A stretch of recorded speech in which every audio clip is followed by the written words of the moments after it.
இது வெறும் ட்ரெய்லர் தான், இனிமே தான் மெயின் பிக்சரே இருக்கு அப்படிங்கிற மாதிரி பலரும் இப்போது அடுத்தடுத்து மத்திய அமைச்சர்கள் ராஜினாமா செய்யணும் அப்படின்னு கோரிக்கைகளை வைத்து போராட்டங்களை அறிவிக்கிறார்கள். டெல்லியை நோக்கி காக்ரோச் ஜனதா மாதிரி அடுத்து யார் வரப்போறா அப்படின்னு ஒரே பரபரப்பான சூழலில் இன்றைக்கு தேசிய அரசியல் மாறி இருக்கிறது. இப்போது E20 ஜனதா பார்ட்டி அப்படின்னு ஒரு டீம் உள்ள இருக்கிறாங்க. இந்த E20 பெட்ரோல் சம்பந்தமாக அப்படியே கொண்டு போயிட்டு அப்படி பார்த்தீங்கன்னா பிளண்டிங்கில் யார் மாட்டுவானா திரு நிதின் கட்கரி அவர்களை நோக்கி அது நகரப்போதாங்கிற கேள்வி ஒரு பக்கம் ஓடிக்கிட்டு இருக்கு. இன்னொரு பக்கம் அமித்ஷாவே ராஜினாமா செய்ய வேண்டும். டெல்லியில் குறிப்பாக மாணவர் போராட்டத்தில் அவர் நடத்திய விதத்திற்காக உள்துறை அமைச்சர் பதவியிலிருந்து அமித்ஷா ராஜினாமா செய்யணும் அப்படின்னு அரசியல் ரீதியிலான கோரிக்கைகள் வந்திருக்கிறது. இப்போ ஒரு விசாரணை நடந்து கொண்டிருப்பது, அதில் டெல்லி போலீஸ் நடத்திய அத்துமீறல்களும் அம்பலமாக இருக்கிறது. இது மொத்தமாக எதை நோக்கி நகர்கிறது, விரிவாக அலசுகிறது இந்த செய்தி தொகுப்பு. மோடி அரசாங்கத்துக்கு மிகப்பெரிய தலைவலியும் திருகுவலியுமாக இன்றைக்கு டெல்லி களம், டெல்லி அரசியல் மாறி இருக்கிறது. இந்த காக்ரோச் ஜனதா பார்ட்டி வந்தாலும் வந்தாங்க, அவங்க முடிச்சு வச்ச பிறகும் பல்வேறு விதமான சிக்கல்கள் அப்படிங்கிறது தான் செய்தியாக பார்க்குறோம். இப்போ காவல்துறை அத்துமீறல் நடத்தியதா அப்படின்னா ஆம், ஊடுருவல் நடந்ததுன்னா நடந்தது. ஊடுருவல் எந்த பக்கம் நடந்துச்சுங்கிறது தான் கேள்வி. போராட்டக்காரர்கள் சைடா இல்லை போலீஸே நடந்துச்சாங்கிறது தான் விவாதம். இப்போ சில கேள்விகளை நம்ம எழுப்பணும். நான் சொல்கிற ஊடுருவல்காரர்கள் யார் தெரியுமா? போலீஸ் ட்ரெஸ்லேயே இல்லாமல் லத்தியோட மூஞ்ச மூடிக்கிட்டு உள்ளே போன அத்தனை பேரும் போலீஸ்காரங்களானே தெரியல, அவர்கள் ஊடுருவல்காரர்கள் என்று நாம் சந்தேகப்பட வேண்டிய தேவை இருக்கிறது. இன்னொரு பக்கம் போலீஸ் ட்ரெஸ்ல இருந்துக்கிட்டு பேட்சே இல்லாமல் இருந்தவங்கெல்லாம் வாடகைக்கு ஏதாவது ட்ராமா ஆர்டிஸ்ட்டுங்க இந்த நேம் போர்டு இல்லாமல் வந்து நேம் பேட்ச் இல்லாமல் வந்து அப்படி வந்தவங்களா என்கிற கேள்வியும் சந்தேகமும் நமக்கு எழுகிறது. இவர்களே ஏன் ஊடுருவல்காரராக இருக்கக்கூடாது என்பது ஒரு பக்கம். இந்தியன் எக்ஸ்பிரஸ்ல இன்றைக்கு வந்திருக்கக்கூடிய செய்தியை பார்க்குறோம். RAF man fired 7 rounds from pellet gun, 5 hit protesters during CJP's parliament march probe என்கிற செய்தியை பார்க்கிறோம். குறைந்தபட்சம் 3 பேர். இதுதான் இப்போ முக்கியமானது. பெல்லட் கன் முதல்ல பயன்படுத்தவே இல்லை என டெல்லி போலீஸ் மறுத்தது. அதற்கு நாங்கள் விசாரணைக்கு உத்தரவிட்டிருக்கிறோம், அதுக்கப்புறம் மாற்றி பேசினாங்க. இப்போ வந்து இனிமே பயன்படுத்தாமல் இருப்பதற்கு ஸ்ட்ரிக்டான ஆர்டர் போடுவோம் அப்படின்னு 3வது ஸ்டேட்மெண்ட்டு. இங்கே ப்ரோபில் பார்த்தீங்கன்னா குறைஞ்சது இதுவரை 3 பேர் பெல்லட்னால பாதிக்கப்பட்டு ட்ரீட்மெண்ட்டுக்கு வந்திருக்கிறாங்க அப்படிங்கிறத பார்க்குறோம். 7 ரவுண்டு சுடப்பட்டு இருக்கிறது பெல்லட் கன்லையும், 5 பேர் பாதிக்கப்பட்டிருக்கிறார்கள், தாக்குதலுக்கு உள்ளாகி இருக்கிறார்கள்ங்கிறது தான் இப்போ செய்தியாக நம்ம பார்க்க வேண்டியிருக்கு. சென்ட்ரல் ரிசர்வ் போலீஸ் ஃபோர்ஸ் அவங்க பார்க்கக்கூடியது RAFல கெனாட் பிளேஸில் இருந்தவங்களில் குறைஞ்சது 7 ரவுண்டாவது சுடப்பட்டிருக்கு அப்படிங்கிறத குறிப்பிட்றாங்க. ஏற்கனவே அவங்க வரும் பொழுது இனிஷியலி ஒரு என்கொயரியை ஸ்டார்ட் பண்ணியிருந்தாங்க. அதற்கு பிறகு 3 பேர் ஹாஸ்பிட்டலுக்கு வராங்க. அதில் ஒருத்தரை கூட்டிகிட்டு வந்து ராகுல் காந்தி நேரடியாக செய்தியாளர்கள் முன்பாகவே அவர் காயப்பட்டதெல்லாம் காட்டுறாரு. இர்ஷத் ஷேக் 25 வயதானவர், கூர்கானை சேர்ந்தவர், இது ஹரியானாவில். அடுத்து சாஹில் லோச்சப் 19 வயதை சேர்ந்தவர், டெல்லி யூனிவர்சிட்டி ஸ்டூடெண்ட். 28 வயதான ஜேர்னலிஸ்ட், அவுட்லுக் மேகசினில் பணியாற்றக்கூடிய ஒரு ஜேர்னலிஸ்டும் பாதிக்கப்பட்டிருக்கிறார். சஹில் லோச்சாப், இர்ஷாத் ஷேக்கை தாண்டி ஒரு ஜேர்னலிஸ்ட், அவருடைய பெயரை குறிப்பிடலை. அப்போ இந்த 3 பேர் ட்ரீட்மெண்ட் எடுத்தவங்க. இது இல்லாமல் இன்னும் 2 பேர் பாதிக்கப்பட்டிருக்கிறார்கள். அவங்களுக்கு அது என்னன்னே தெரியலையா, எங்கே ட்ரீட்மெண்ட் எடுக்கிறாங்கன்னு வேற அபவுட்ஸ் தெரியல. டார்கெட் ஹிட்டடு அப்படிங்கிறது 5 பேராச்சும் குறைஞ்சதுங்கிறது வருது. RAF பர்சனல்ஸ் அந்த லாக் என்ட்ரிஸ் எல்லாம் வச்சு பார்க்கும்போது 7 பெல்லட்டுகள் ஃபயர் பண்ணப்பட்டு இருக்கு அப்படிங்கிறத சோர்ஸ் மூலமாக அவங்க எடுத்துருக்கிறாங்க. 5 ரவுண்ட் போயிருக்கு. செக்யூரிட்டி பர்சனல் மீது கல்லை போட்ட பிறகு தான் நாங்கள் அடித்தோம் என்பதாக அவங்க தரப்பில் அந்த உள்ள நடந்த விசாரணைக்குள்ள ஒரு ஸ்டேட்மெண்ட்டை சொல்லியிருக்கிறாங்க. CRPF DGயாக இருக்க ஞானேந்திர பிரதாப் சிங் போகும்பொழுது அஜிடேஷனை இது பண்ண பிறகு மக்கள் கலையிறதை நோக்கி நகருது. நாங்கள் வந்து அது ப்ராப்பராக என்னங்கிறத பார்த்துக்கிட்டு இருக்கிறோம். எங்களுடைய ஹெட் குவார்ட்டர்ஸில் நாங்கள் அது விசாரித்து என்ன நடந்துச்சுங்கிறத தெளிவுபடுத்துவோங்கிறதா குறிப்பிட்றாங்க. RAF inspector inspector general Seema Dhundia அவர்களுக்கும் CRPF ஸ்போக்ஸ் பர்சனுக்கும் கேள்வி எழுப்பியும் இது வரைக்கும் எந்த பதிலும் சொல்லலை அப்படிங்கிறத பார்க்குறோம். இவங்க என்ன சொல்கிறாங்க, ஃபோர்ஸ் கிரேடியன்ட் க்ரௌடை கலைப்பதற்காக ஏற்கனவே இருந்த ட்ரைனிங் ஸ்டாண்டர்ட்ஸை தாண்டி அது நகர்த்தப்பட்டது என்பதாகத்தான் இதற்கு முன்பாக இவங்க பதிவு பண்ணுறாங்க. அப்சர்வேஷன் வந்து ஆப்ரேஷன் லேப்சஸ் வந்த பிறகு அவர்கள் நடந்து கொண்ட விதம், நிகழ்த்தியது, இதெல்லாம் வச்சு தான் அந்த பேசிஸில் நாங்கள் பதிவு பண்ணணும். இந்தியன் எக்ஸ்பிரஸ் அதை குறிப்பிட்றாங்க. த்ரெட் ஆர் ரெசிஸ்டன்ஸை பொறுத்து நாங்கள் அதை செஞ்சுக்கலாம் அப்படிங்கிறது அவங்களுடைய விஷயமா இருக்குது. இதில் ஒரு செய்தி என்னென்னா, அவுட்லுக்கை சேர்ந்த அந்த ஒரு செய்தியாளர் இருக்கார் இல்லையா, அவர் சொல்லுகிறார், என்னுடைய உடலில் 30க்கும் மேற்பட்ட பெல்லட்டுகள் இன்னமும் இருக்கிறது. என்று அவரால் பாதிக்கப்பட்டவர் அவருக்கான இழப்பீட்டையும் கோருகிறார் என்கிற செய்தியும் இந்தியன் எக்ஸ்பிரஸில் பதிவாகி இருப்பதை நாம் பார்க்கிறோம். ஜூலை 24 அந்த விஷயத்தை அவர் பதிவு செய்கிறார். இப்போ நம்ம கவனிக்க வேண்டியது, நீங்கள் பயன்படுத்தியது இல்லைங்கிறதெல்லாம் தாண்டி முதல்ல இங்கே உள்ளுக்குள்ளே இவர்கள் அவங்க தான் எரிந்தார்கள் அப்படிங்கிற ஒரு விஷயத்தை பதிவு பண்ணுறாங்க இல்லையா? நம்ம அதையே விவாதிக்க வேண்டியிருக்கிறது, விசாரணை செய்ய வேண்டியிருக்கிறது. இவங்க ப்ரொட்டஸ்ட்டுக்கு இறங்கி அவங்க கிளம்பி அவங்க அந்த போனதுங்கிறதுக்கு 48 மணி நேரத்துக்கு முன்பாகவே போன திங்கட்கிழமை அவங்க நாடாளுமன்ற ஊர்வலம் சலோ சஞ்சதை நடத்துகிறாங்க. ஆனால் அதற்கு 48 மணி நேரத்துக்கு முன்பாக சனிக்கிழமையே சோனம் வாங்சுக் அங்கிருந்து அப்புறப்படுத்தப்படுகிறார். இந்த 48 மணி நேரத்துக்கு முன்பாகவே அந்த போராட்டம் நடந்த ஜந்தர் மந்தர் உங்களுடைய கட்டுப்பாட்டிற்குள் வந்துவிட்டது அப்படின்னு தான் நம்ம எடுக்க வேண்டியிருக்கு. இவர்கள் அவங்க பேரணியை தொடங்குவதற்கு ஏறத்தாழ 15 மணி நேரம் முன்பாக, முந்தின நாள் சண்டே இரவு 8 மணிக்கு போராட்ட இடத்தை தாண்டி மற்ற இடங்கள் அதில் சுற்று வட்டாரங்களில் 144 தடை உத்தரவு.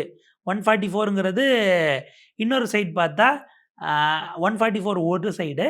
அடுத்த இதில் பார்க்குறீங்கன்னா இப்போ பிஎன்எஸ்எஸில் அது 163, அதை நீங்கள் தடை போட்டுட்டீங்க என்பதையும் பார்க்க வேண்டியிருக்கிறது. அப்போ நம்ம கவனிக்க வேண்டியது, இந்த மாதிரியான விஷயங்கள் எல்லாம் இருக்குன்னா காவல்துறை எங்கள் கட்டுப்பாட்டுக்குள்ளே வந்துட்டாங்க.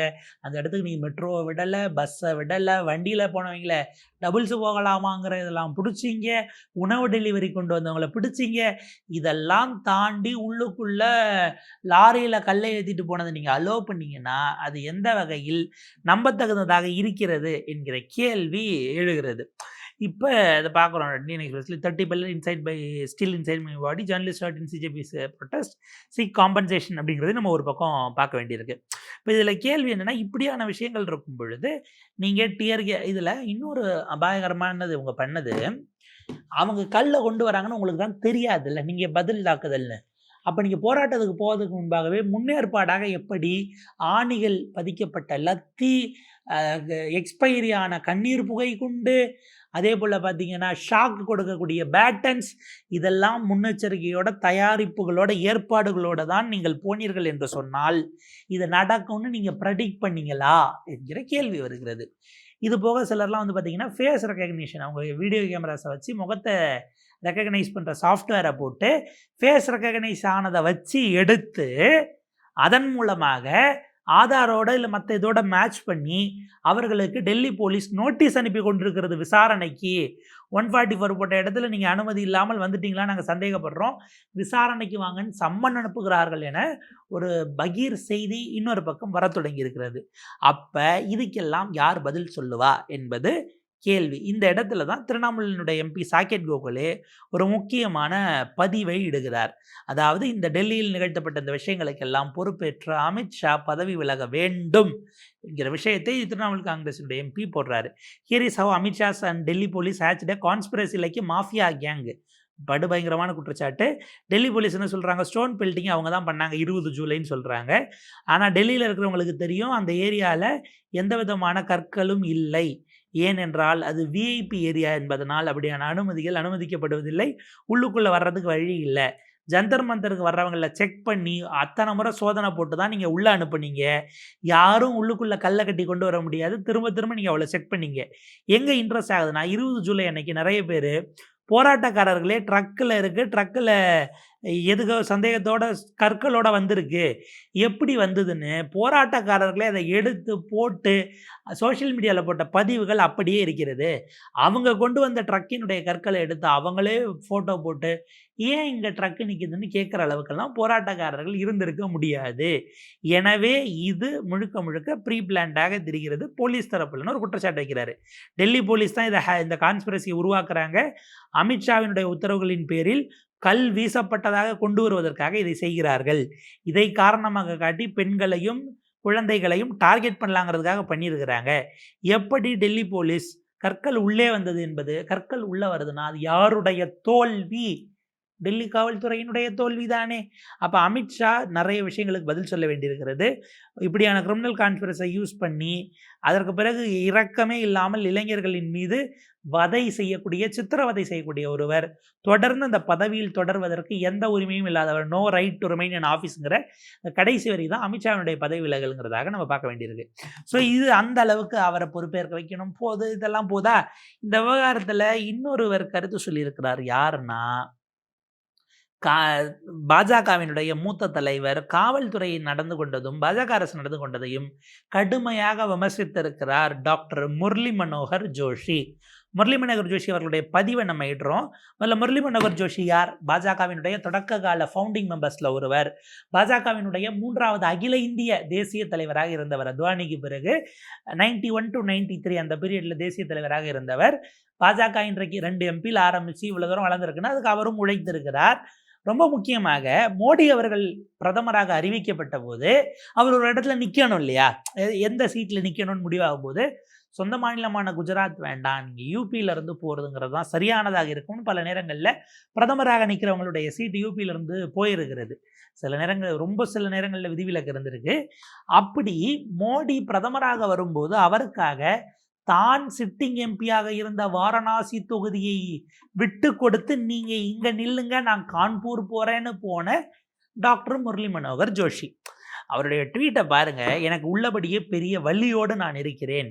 இளம் மாணவர்கள் நாட்டினுடைய பல பகுதியிலிருந்தும் வந்து டெல்லியில் இன்றைக்கு நாள் கணக்கில் அவர்கள் தங்கியிருப்பதை பார்க்கும்போது எனக்கு வலிக்கிறது.